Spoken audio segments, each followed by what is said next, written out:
Hi, Jennifer. Nice to meet you. Hi, Alyssa. Nice to meet you too. I've been reading your book over the last few days, and it's really special and really speaks to the caregiver experience. And I'm really happy that you wrote it and happy to be talking to you. And I feel the same way about you. I spent yesterday reading your book, and it was so amazing to hear all the voices of all these millennial caregivers that we just rarely hear from in society, even though there are really many, many of them. So Many. thank you for giving voice to truly a whole generation. Oh, thank you. I'm Jennifer Levin. I'm the author of Generation Care, which is about the caregiving crisis and its impact on millennial caregivers. I was a caregiver for my dad. He was diagnosed with PSP or progressive supranuclear palsy when I was 29, and it really escalated when I was in my early 30s. I went on to found Caregiver Collective, which is an online support group for millennials who are in the caregiver role, but has really expanded to anyone who feels younger than expected. So we have a lot of Gen X and Gen Z members as well. And now I have gone on to write Generation Care. Hi, my name is Elissa Strauss. I'm the author of When You Care, The Unexpected Magic of Caring for Others. I am a parent, and I've also cared for my mom during illnesses. And I wrote this book because I had spent years covering the lack of policy for parents and caregivers in the United States. And I reached a point when I felt like I could not write one more paid leave story. So glad other people keep writing them. But I just thought to myself, like, this can't just be a policy matter. There's something deep and structural going on here. And in that structural problem lies a cultural problem. There are cultural roots to the care crisis. So I set out on this project to take a deep dive into the cultural roots of the care crisis, to put on my humanities hat, so to speak, and think about how care was just kind of left out of the human story in a meaningful way. And I think the other thing that really inspired me to write this book is when I became a mom, I found the experience much richer and deeper and more complicated in an interesting way than I expected. I felt like we kind of hear two stories about motherhood. It's a nightmare, it's a fairy tale, it's the best thing you ever do, or it ruined your life. And neither of those really sat with me. And instead, I thought it was something that actually deserved the same kind of curiosity and depth of interest that we give so many other traditional male pursuits, like hiking a tall mountain or going to war or being a president of the United States. So I realized that it's time to really put care at the center of the human story. And that was the objective with this book. When I started Caregiver Collective, I really started it as a place for millennial caregivers to meet, connect, share resources. At the time, there was really no resource or support group that was dedicated to the younger caregiver. Everything was tailored more towards people in the boomer generation who often had taken on care later in their lives and were dealing with a different set of challenges and whose experiences really reflected that. So, having Caregiver Collective, which is the voices of so many millennials, I've really seen the unique challenges that arise, having lived it, but also being reflected in so many of my peers that are also experiencing caregiving. This comes about in two ways. One, taking on caregiver role at a younger age, and two, taking on caregiving as a millennial. When you're younger in life and you take on this experience and this role, you're really still in the process of identity building in a lot of ways. You may still be dating, you may be recently married or thinking about starting a family or have young children at home. You also may be younger in your career, working towards seniority, working towards a better financial picture than you had as a student. And so when you take on care at this younger age, care can really conflict with this identity building. And it's often one or the other. Do I have time to put my life into my paid employment, my career, to build myself towards the goals that I had for myself? Or do I need to pull back because I need to be providing care for somebody at home? Same with, can I afford to have a child? Can I afford the time and the energy it takes to go meet somebody and to date? So, being a younger caregiver, we see challenges like this, and also just not having the financial cushion that we may have later in life. When care conflicts with your career or hourly paid work, You're seeing lower hourly wages because you're pulling back on those hours, which translates into fewer benefits, translates into maybe being passed up for a promotion, and even lower savings down the line. So we're seeing conflicts like that come up a lot in these challenges in younger caregivers. But then there's also the challenge of being a caregiver as a millennial. We have come of age during multiple economic crises. I'm considered an elder millennial, which means that I graduated from college at the time of a major recession. And that impacts our career opportunities, our take-home pay. But then also, we have unprecedented student loan debt. And in our generation, we've also seen this transition from hospital to home when it comes to healthcare, which means that more of us are caring at a younger age in larger numbers than ever before, as people are living longer and longer with chronic illness and at home than ever before. So it creates this financial picture for us that is quite grim. And when we look at the outlook of our financial picture, when you take into account these exorbitant care costs that are then compounded over years when you start caregiving young, it really sets up this unique set of challenges that we haven't seen in such large numbers in older generations. Jennifer, you just did such a great job of highlighting so many of the structural obstacles for millennial caregivers. And I just want to layer on top of it, which is a big part of my book, of like the cultural obstacle of feeling like you're doing something that's not interesting or relevant or really matters. And I feel like we just need to fight both of these battles with everything we have, because in addition to having this responsibility that makes so much of your other life practically impossible in the United States, and just a honestly cruel way, right? We also live in a culture where if you're at a dinner party and someone on one side just hikes Mount Everest or took a really cool trip to Italy for a month, and someone else is caring for a parent with dementia, everyone's eyes are on the one who took the trip, right? Everyone's asking them questions. Everyone thinks they like learned some wisdom about life and they have really meaningful things to say. And not only is no one asking a question to the person who's doing care for a parent with dementia, they're scared to. They don't even know how to start the conversation. And in my book, I spoke to caregivers and parents of all backgrounds with all type of different care situations, and including paid and unpaid caregivers. And if one thing really came through again and again was that they all had what I came to call a care story. Like everyone had their hero's journey, so to speak, but it was through care. And oftentimes it took me asking a few times with sources before they even realized it. It's as if no one asked them, what have you learned from this? How have you grown from this? What challenges have been meaningful and what challenges have just been terrible and destructive? What are you taking away from it? What kind of skills from this experience you're going to bring to romantic relationships, friendships, workplace dynamics, right? And so I want to add to what we owe caregivers, in addition to all the structural support, is like authentic and genuine curiosity, because we just don't give it to them. It's just not in our culture. It's something I read all these stories in Jennifer's book of people feeling like when they're dating, like, when do you do the big reveal that you're a caregiver? And I get it. Care in this culture, especially caring for old, ill, or disabled individuals, it's like icky in this culture because we don't like to think about vulnerability and dependency and the fact that at some point in our life, we're all in diapers, for sure when we're babies, probably again when we're older, right? We just like to ignore them, a huge blind spot.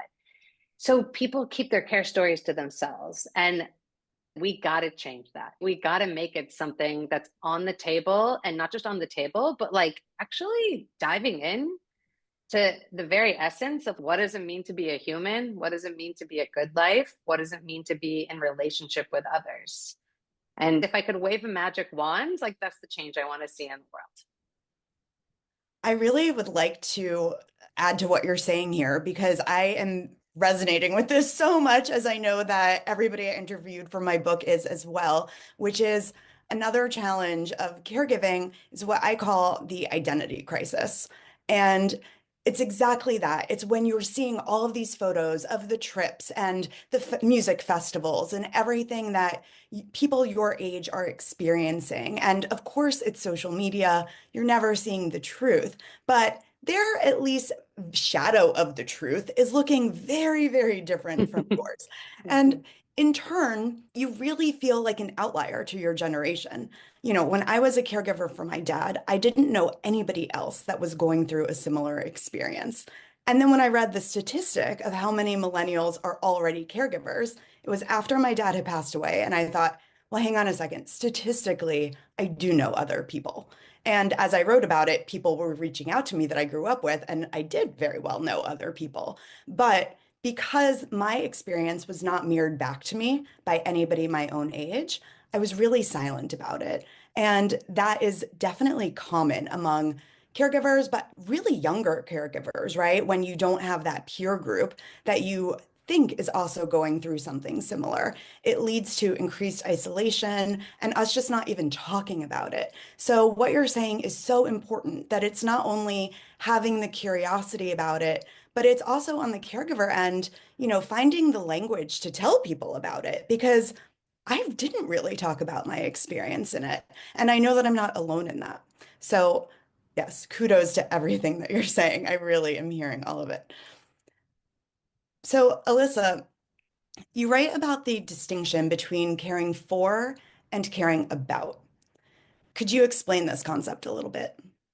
Yeah, so I'll back up for a sec. So part of what I did in my book is, I said to myself, like, how does caregiving change us as individuals? How does caregiving change the world and our collective existence? And I did that by finding all these amazing thinkers in different disciplines that are paying attention to care. And when I say care, I don't mean collective kumbaya care. That's really important too. That's actually gotten a lot of attention in history. 500 years ago, John Donne says, no man is an island.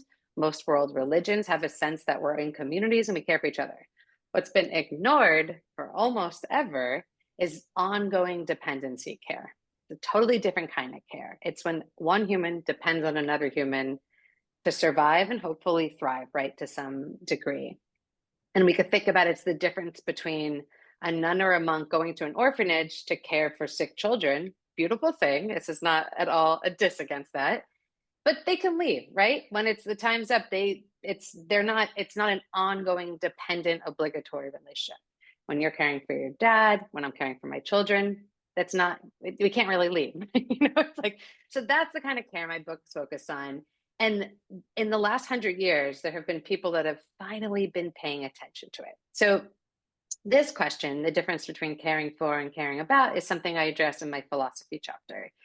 And I think it'll shock no one, as sad as it is, that like Western philosophy didn't really pay attention to dependency care until 1980, pretty much. Okay. It took that long when people mulling over, like, what does it mean to be a good person? And what does it mean to live a good life? And what's the difference between right and wrong to incorporate the reality of humans depending on another into the definitions of those things. So this distinction between caring for and caring about comes from a wonderful care ethicist. That's the name of this group of philosophers who study care, named Nell Noddings. And in her writing, she really tried to understand what does it mean to care for another? Again, in a dependency care scenario, not for your friend, not for your colleague, not for your community. And it's part of her really trying to understand that. And I just want to pause and say, just reading someone really trying to understand that felt like a balm for my soul because they were taking care seriously. And when you read someone take care seriously, you realize if you did 4 years in college, you probably never once encountered it. Not in any class did someone really dive into dependency care a single time. And so just being in the presence of a smart human navigating care with their amazing sensitive philosophy tools, a balm for the soul. And also, she said brilliant things. And one of these brilliant distinctions, right, to me, something that hit home so much was the distinction between caring for and caring about. And what that meant to Noddings is you can care about a lot of things. And we do. We care about the fact that there are hungry children and dying children around the world right now, right? We really care about that. But that is a different type of care than caring for our children and or caring for our, elder loved ones or whoever we're caring for. And the difference, the distinction is that when we care for someone, we also have to respond to them in an ongoing fashion. Yes, we can give money to try to help strangers, right? We can respond in small ways, but it's very different than the care, the ongoing dependency care we give to someone who are constantly responding. When we're in that ongoing process oriented relationship that is care, that's not outcome based, that requires us every day, sometimes every 10 minutes, to reassess who's this person in front of me? Who am I? What's our relationship? What do they want? What do I think they might need or want? And what actually am I going to do for them to bring them closer to meeting what they feel is their needs, right? This is a whole dynamic, and it's just naming it out loud. And it takes care away from, again, this kind of kumbaya collective care that has long been acknowledged by men and the powers that be in our world, and brings it to like the deep, complicated process that is caring for someone who depends on us. And for me, it felt really liberating in a way, because as a parent, I always felt really guilty on some level. It's like, oh, I'm caring for my kids, or I'm giving this care to my kids, but I'm inherently, when you care for someone, you give them more attention than you give others. That's just part of a deal. That's how you care well for someone. And it kind of liberated me from feeling guilty, like I was being selfish because I was spending all this time on my kids, and moving towards, and obviously parents can take that too far, but moving towards this idea of like, oh no, this is what good care entails. And it's only because I have these like patriarchal, male based ideas of what it means to be a good person that I somehow think caring for another who really depends on me is selfish. It's funny because when I think about that in relation to elder care, maybe, what I'm seeing is a little bit of the opposite, which is the selfishness starts to come when it's taking care of yourself at all. And it's this opposite turn of like giving so much care to somebody else that to even take 5 minutes to go for a run, to do anything, people feel so guilty taking that time. But there's other distinction I'm figuring out as you're speaking is that often with elder care, we hear this term, I'm parenting my parent, which a lot of caregivers find offense to that language because it kind of infantilizes at times the parent figure that you're caring for. Whereas you are very much doing what you're talking about with a child or with somebody who's maybe incapacitated with speech, that you are trying to figure out their needs before they do even. You're trying to anticipate Right. everything. And at the same time, when I was caring for my dad, it was very much not like a child because, he's a grown man and he's very opinionated grown man. And so Yeah. it's not only that I'm trying to figure it out and what he wants and what he would want, but also in a way that he's going to tell me if he doesn't, like Mm. if I pick out a assisted living facility or a nursing home for him to live in and he's not comfortable there, that sets up one, I feel terrible, but two, it sets up the challenge of, oh my God, well, now I need to find another one. And it took so long to find this one. So it's so interesting in what you're talking about, the care for versus care about, and just the messiness of figuring out these relationships to each Yeah. other. What you're talking about, who the person was versus who the person is today, versus projecting what that's going to be tomorrow can set up real grief for people as well, trying to match yesterday's person to today's. And us taking the time, as you're saying, to talk about these things and to dispel mythology and to talk about the Yeah. realities of the practicalities and the emotions is so important. Yeah. And I just want to add one more thing that care ethicists talk about a lot, is that you can't care well for another if you don't have a self, because care is a relationship, and you need to be a person who's in touch with who you are to actually be able to care well for others. And I love that, right? It's so important for all caregivers, no matter what kind of care you're doing, to remember that like you're a person in a relationship. And if you have created a system or situation in which yourself has been erased or suppressed through care, you're actually not going to be able to do what you intend to do, which is care well for this other. And that's kind of a practical thing, right? Like if you are physically exhausted, you're going to be snappy. Happens to all parents and caregivers, right? But it's also like if you're not understanding your idea of what it means within your capability to do it, within the constraints of care, right? You're not understanding what it means for you to feel connected, to feel heard, to feel seen by yourself and by others, then you're going to lose your capacity to do that for another. So you need the self. Like, it's one of my favorite things that came out of care ethics. And again, this is what happens when like philosophers sit down and think about care. They alight on these kind of core principles and truths that I think actually, if more and more parents and caregivers are familiar with them, they're actually very protective of the parent and caregiver. I think that is absolutely true. When you're at the end of your rope, it's very hard to manage yourself versus somebody else. It all kind of falls to crap. But not only that, I think that we deserve to have our own identities. We deserve to not be experiencing PTSD moments because you've spent time in an ICU. We deserve Yeah. not to have the bomb about to go off internally at any moment. That when I think about taking time for yourself, I think that we deserve care as caregivers, given by ourselves and given by others, as much as the person who's receiving our own care. It's all important. Mm-mm. Yeah, and I think one of the big myths about care that I talk about a lot is that care was seen in the broader culture as something like small and simple, right? It was something that happened behind closed doors in domestic spaces, often done by women whose stories weren't the main stories. Before the Industrial Revolution, care was more collectively done, and before Victorian times, and women stayed home and men went to work, or at least that was the mythology of what should happen. Care was a collective, right? But for the past, let's say, 200 years, care has been something that's done kind of out of sight of the public, and it's supposed to be something done by one person. And women are supposed to be this ever renewing resource that can just keep caring and caring and caring. And they're not supposed to get tired and they're not supposed to get angry, right? And that is a lie. This whole myth that care is small is a big lie. And it's something that finally we're starting to really actively undo in our culture through a fight for policy change and culture change.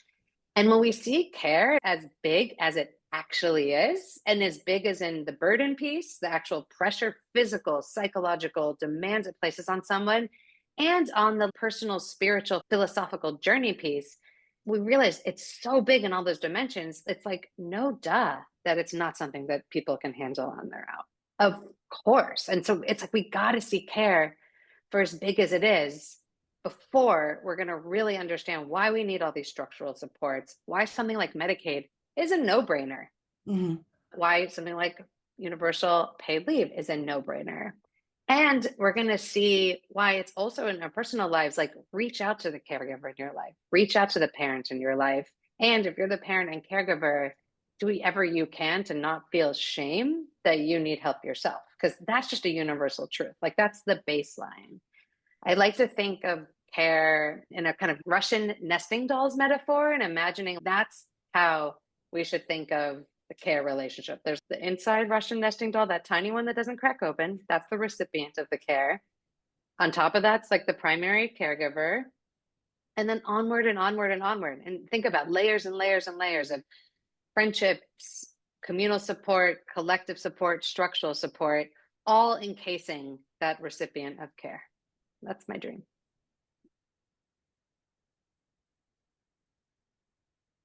Do you want to share a little bit about when you felt like you had collective support as a caregiver for your dad, or when you didn't feel like you had collective support as a caregiver for your dad? I would say when I was a caregiver for my dad, I really took it on myself. I was an only child and a child of divorced parents, and I was living in Los Angeles when my dad and the rest of my family was in New York City. So my mom was able to, and willing, most importantly, when you talk about these nesting dolls, they're not the conventional, nuclear family that we may assume. It extends into all different people in our lives. And my mom was very present for my dad as his disease progressed, just to spend time with him, but also to take him to doctor appointments. But really, I was dealing with it on my own. And when I looked for resources, support, I was really figuring it out on my own.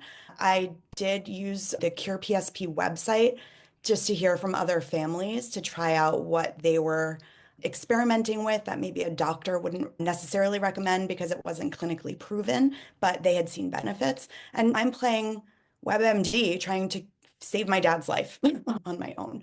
And so it felt very lonely and isolating, which really was the reason I first started Caregiver Collective, which was after he passed away, I found out like I've accumulated all of these resources and all of this knowledge on how to do this logistically that this can't just end with me. I need to share this with somebody else.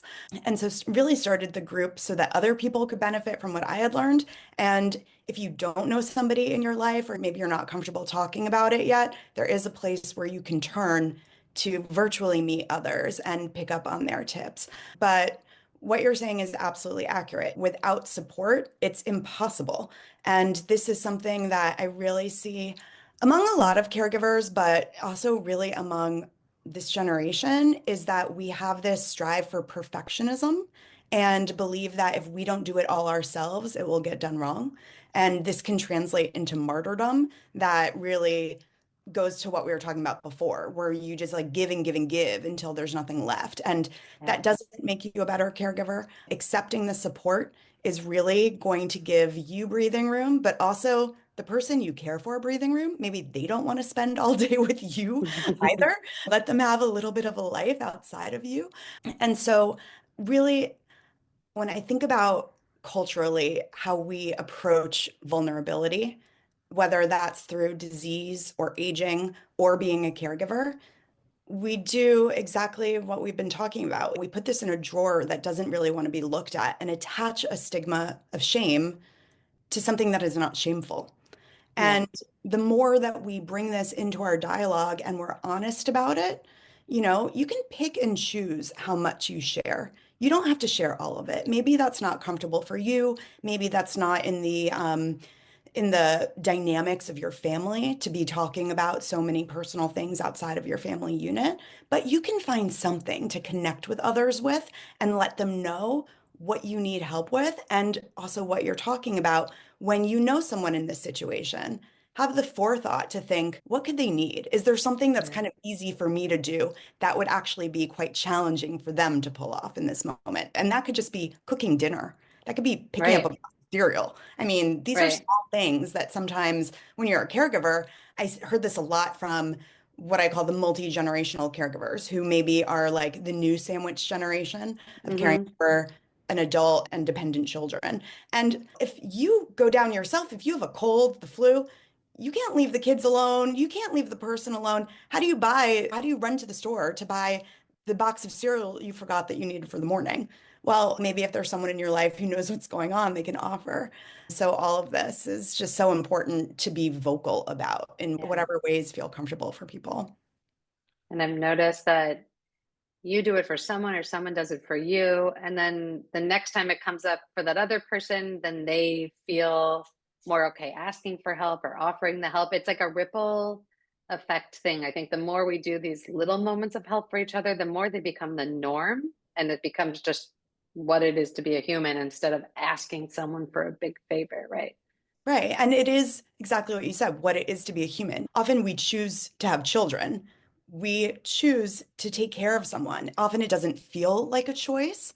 You could feel kind of backed into it. But for all of the caregivers who think I could place them in a nursing home, but I know I could do better myself, you're making Yeah. the choice to devote yourself. We have this within us as human beings. And so cultivating these small acts, it's around us. When you open your eyes, it's around us. It's just how do we build it? How do we strengthen that muscle so that it's not so hard an ask when we're the ones who need it?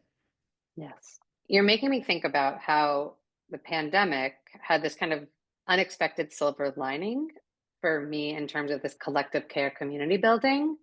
While obviously the pandemic was awful for so many reasons, one thing that actually gave us was an opportunity to really cement these rich connections with two other families. And because they were the only other families we really hung out with for a few years, and because we built that trust inside a very vulnerable time of like, we're going to be with each other and we're going to accept the risk of being intimate right now, we also built up this trust that we just can rely on each other. And now, if like two examples. I had the flu. My husband was on a 2 week work trip. My kids also had the flu. Guess who I called to bring us medicine, bring us food, bring us all the different, she went bananas with all the different apple juices and ginger ales. God bless you, Elise, right? That's who I called. I created these real, I call them my ride or die friends, right? Or if our car, we had one other morning, the car went out, we called one and they brought us up their extra car, right? And so those relationships sustain me so much as a caregiver. And I feel like it's like, how can we reimagine our society, whether through policy or through culture change, where that becomes more the norm? And I'm curious what you've seen in the realm of millennial caregivers. What's kind of the big picture answer to facilitating a culture where this happens more often? I'd say there are a few different things. As much as we're talking about how these smaller acts of care that feel very big to us when we're on the receiving end of them, how these are so important and we need to cultivate this within our community, that's not enough, frankly, to take on the level of care that we are in our homes and to do it successfully. What I have really come to see be in sharper and sharper focus while I'm writing this book is that our US system relies on a care infrastructure that it just refuses to create. When we talk about care in our country, we have transitioned hospital and healthcare to something called hospital to home, which sounds great because it is. You're recuperating at home from a chronic illness or a stroke or whatever this is, rather than extra weeks or months or the rest of your life in a hospital bed. That is what people want, right? To age with dignity in their homes, with their lives and their families around them. But that has then placed the onus onto family caregivers. We are not professionals. We are people with employment often and trying to balance all of it. And there's a very steep learning curve. There is often no training on how to do actually skilled nursing tasks at Yeah. home.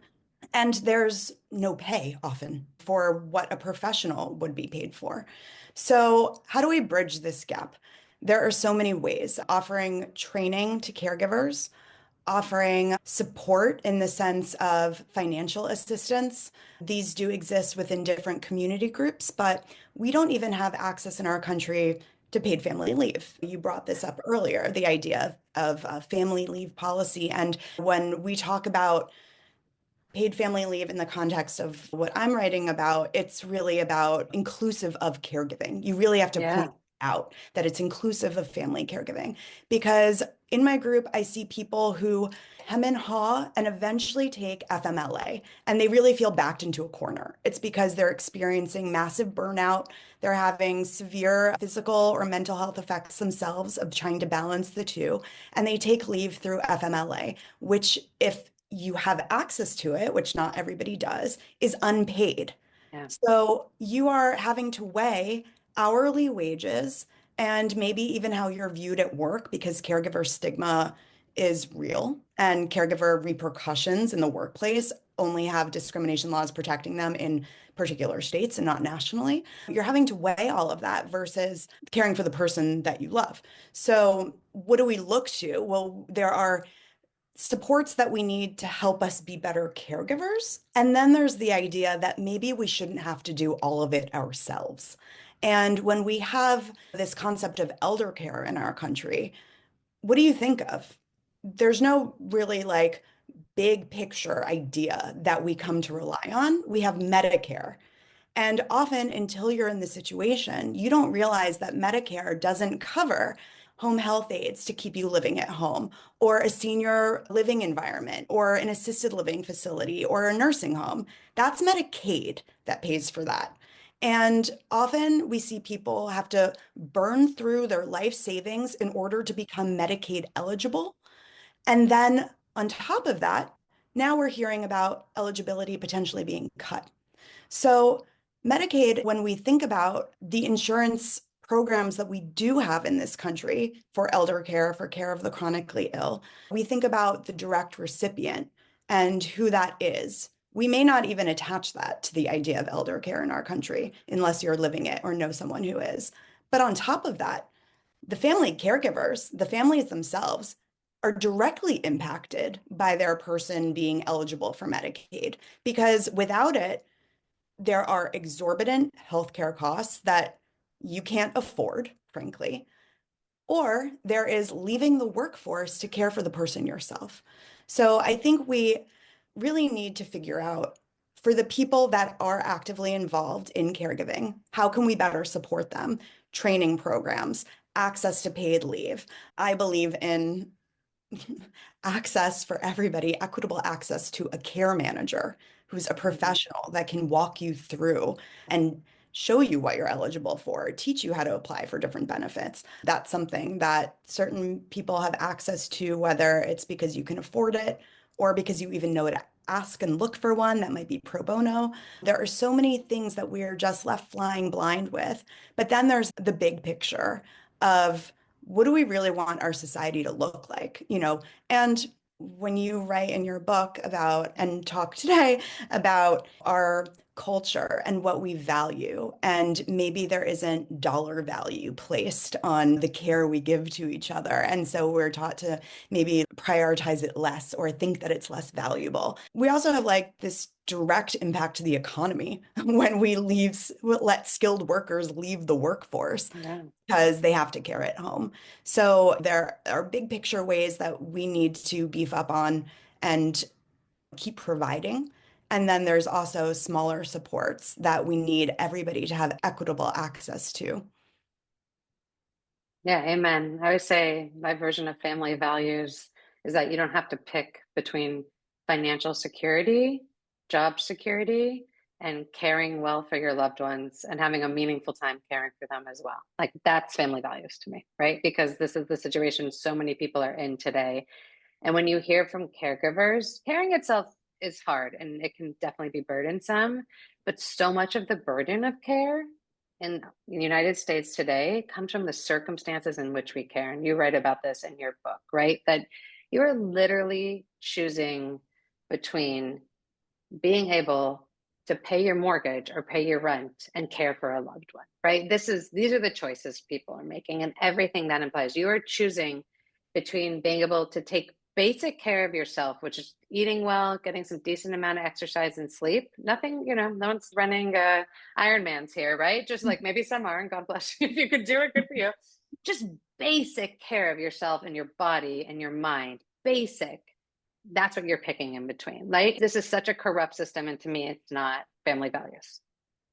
And I want to pick up on one other thing you said, because I think and you said in your book, and you mentioned it a little bit here. The idea you go to the hospital, you're put into a care role. And this is actually sadly true in many ways. People think there'd be more of this for new parents. There's really not, but particularly for people in other kind of care situations no one pays attention to you. All the attention's on the patient, even though you're a huge part of the formula that's going to create well-being for this human, ignored. And I think what really struck me in your book is that it's not a regular practice for a chaplain or a social worker to come and speak with a caregiver. And to me, honestly, I'm going to be extreme here. Like that just feels like a morally bankrupt society to me. That's an ethically, morally spiritually bankrupt society for me that we don't see. And I understand there's practical financial reasons that this may not be something that we can make happen tomorrow, but it should be seen to me as essential to offer some kind of spiritual, emotional counsel for people that are in new care situations or hard care situations. And the last chapter of my book talks about care and spirituality. And I mentioned a little bit before how there's been a big blind spot in most religious and spiritual traditions to care. If we take Christianity, there's been a lot of emphasis on care overall, particularly within Catholicism. I'm not undermining that. It's beautiful, but there hasn't been as much attention paid to what it's like to care for one human when it gets hard and the insights and the wrestling with life that that brings. I spoke to some really cool Catholic theologians and Protestant theologians for my book. And one of them said, quickly, she's like, we praise those who care for the naked and poor outside the home. But what about all of us who are caring for the naked and poor inside our home? Where does that play into the picture of how we view like a dark night of our soul or a place for real epiphany? And I think it's underscored by women not being able to be spiritual leaders in so many different religious traditions, right? I know I'm Jewish. Traditionally, on Friday night, Shabbat, in a Jewish household, everyone sings at the table a song that's based on a proverb about this like amazing, industrious wife and mother who works and takes care of everyone. But in traditional homes, the woman's actually not even allowed to sing out loud, right? And also, women are not allowed in the more observant religious Jewish communities to lead the community. So you're losing the voices, the spiritual experiences of mothers, parents, caregivers by excluding women from spiritual leadership. I spoke to a Buddhist theologian. Buddhism is so much about Buddhist stories leaving the home, going out alone to find nirvana or find deep connection with life. Again, it's excluding the people who stay home, the people who are doing care. And, my spirituality chapter, I've heard from a lot of people, is one of their favorite in the book, whether or not they themselves have any kind of religious practice or tradition, because it really cuts to the heart of this whole piece of the care experience and the way it's been left out of the human story. And I think when we don't see the transition to becoming a caregiver or all the transitions within caregiving or the transition out of caregiving as something that actually needs ritual, it needs communal structure, it needs the kind of holding that isn't about practical help, we need that too, but actually acknowledging that this is a passage into being another person, into living a whole other way, and to experience a whole other facet of life that is as real as anything, but like we've already said, is a part of life that's so denied again and again in our culture. The fact that we need and we bleed and we yearn and we can't do everything that we want for ourselves at various moments, or that we have to watch the people we love either leave us, whether we're parents, or become their own people or die. It's all the parts of a life that get us away from this independence mythology. They all live in care, and they've been so undernourished, underexplored by all of our meaning making systems for so long. And it makes people feel unnecessarily sad, unnecessarily lonely, unnecessarily lacking in importance or mattering. And I'm ready to change it. Absolutely. I mean, it reminds me of this one trend that I've noticed in my caregiver group, which is the amount of people that join after they've been caregivers. Mm. Person in their family has passed away and they're still grappling with contextualizing the experience because they maybe haven't had time to really think about it when you're so involved in the day to day, but also haven't been offered these areas, these rooms for reflection on what that experience is.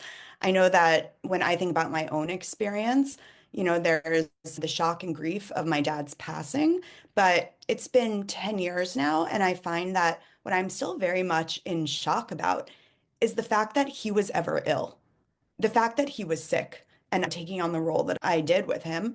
I really look back at photos and so much of his life where he was healthy, and I think, oh my God, we lived this crazy few years that looked so different from anything else in our lives and really kind of, I think, cemented who we were in those moments, him and I both, but also transformed it a bit or in the way that it revealed new things and just having, right, this area of reflection. And I've been able to do that through talking to other caregivers to kind of contextualize exactly what you're saying, what we're missing. I think that, like, for myself, and I think for others, a connection to spirituality, no matter what faith it is, can really build your resilience in these times.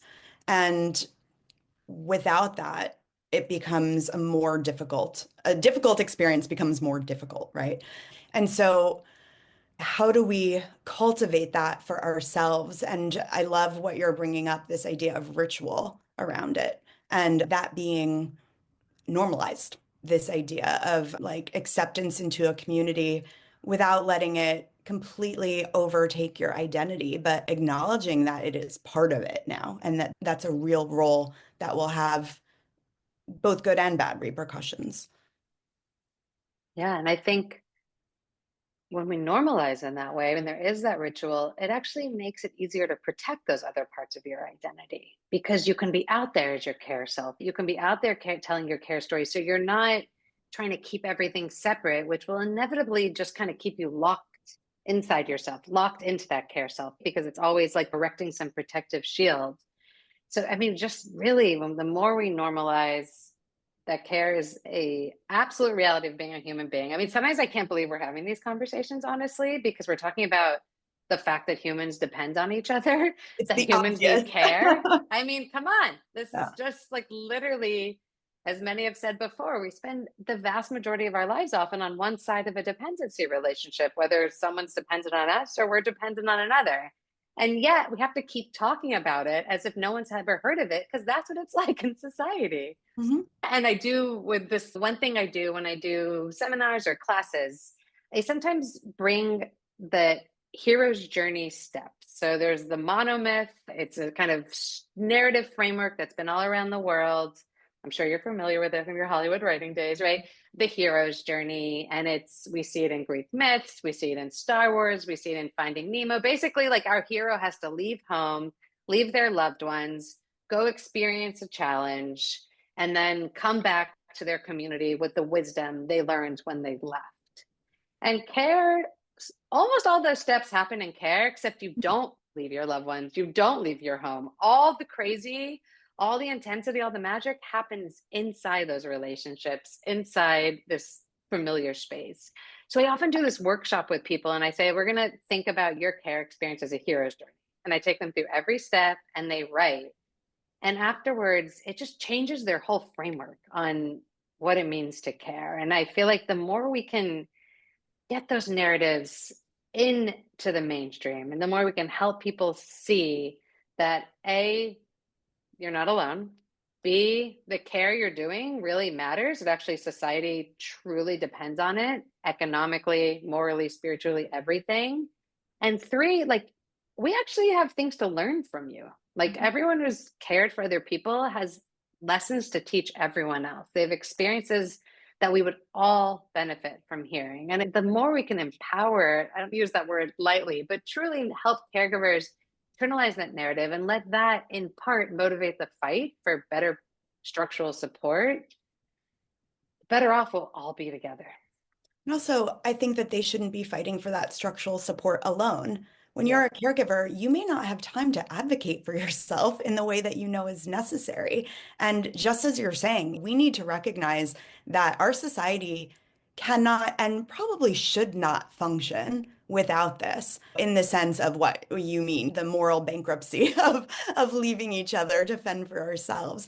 That when you think about advocacy, we should all be advocating for each other in this sense, whether it's you, your family, someone you know, or you think you don't know anyone. It is the way our society functions well if you can do this well. And frankly, without it, what we're seeing, without not only the empowerment, but just the acknowledgement, as we started this conversation, just caregiving not being seen, not feeling seen, being overlooked as the caregiver, the mental health emergency we're in because of that, people expressing suicide ideation as a result of their caregiving and feeling overstretched, or the levels of PTSD because no one in the medical environment is noticing that this person is living a very chronic stress experience. So Yeah. I think starting there and then to what you're saying, enveloping it within our just natural culture of how we talk about ourselves and the way our society looks will get us closer to, I think, feeling as connected as we actually are. Right. Just seeing what is, it's a crazy Mhm. thing to fight for, but this is the fight. Yeah. Yeah. And if ever Yeah. a time now. Yes. Okay, so we've talked about a lot of the things that we feel like we're missing in our society right now and that we are, looking to build upon. But what right now is giving you hope? And what's your vision for a better caring future? Conversations like this, first and foremost, really do give. I've seen the conversation about care grow and expand a lot in the last 5 years. Part of it is I'm so in it that sometimes it feels like, all right, everyone's talking about care all the time. Like my work is done. Not true, definitely in the care bubble, but the care bubbles grow. I meet every other month. I have coffee with a group of care obsessed people here in the Bay Area. We are part of a national group called CareForce, but we have our local CareForce hub. And it is so energizing, so amazing. It feels like this real imaginative work is being done to imagine a vision of feminism, women's empowerment that actually really aggressively includes care. And I've built so many beautiful relationships also in the care movement that absolutely gives me hope because there are just wonderful people doing this work, saying this stuff out loud again and again. I'm seeing a shift in culture change. I am seeing there's been policy change for sure, improvements if you take a decade-long look, particularly state by state.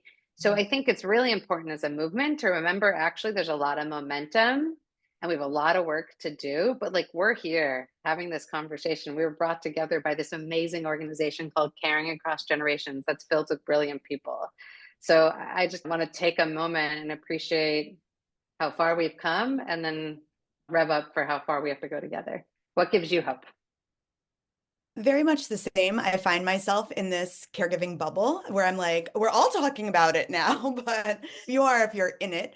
But exactly what you're saying, that the advocacy around it, as much as caregivers are living it every day, nonstop, so are the care advocates in our country. And there are elected politicians who know how important this discussion is, how caregiver protections and support is important, and are working towards that. So that does give me hope that it's not this cry into the void. Also, I really have hope around the way that we're seeing care change. Care itself is not a gendered act, it's a human instinct, but we often think about it in a way that is gendered, and frankly, because of that, sometimes is undermined. But the conversation around it, as you said, has really broadened. And when you look at statistically who's caregiving now among our younger generations, among millennials, it's almost 50-50 along a gender divide. We're seeing this gendered view of care less and less.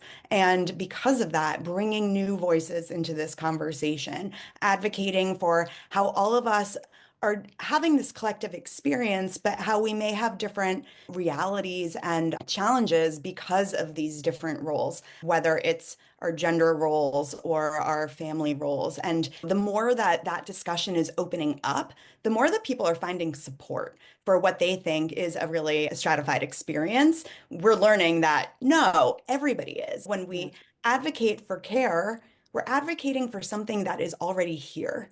We are doing the good work. And it's just a matter of that being acknowledged more and protected. Thank you for that, Jennifer, and thank you for your amazing book. I hope all the millennial caregivers buy it and also the Gen X caregivers buy it and all the caregivers buy it because you said out loud so much of what really needs to be said out loud. Thank you. And I've really enjoyed this conversation. I feel like it could go on forever. And I also really recommend your book to people who are caregivers or non-caregivers, frankly, because it's just understanding the human experience and putting to voice something that when you are living the transformative experience of care, you really feel inherent yourself, even though you may not have put words to, but you have beautifully put words to it, as well as historical context, which, for a reader like myself, helps us to understand how we got here and where we can take that in the future. So thank you. This has been great. Some exciting news. Caring Across Generations has organized a book giveaway of When You Care, The Unexpected Magic of Caring for Others. And Generation Care, the new culture of caregiving. so tag someone in the comments. It could be someone who cares for you or someone you care for a chance to win a copy of these books.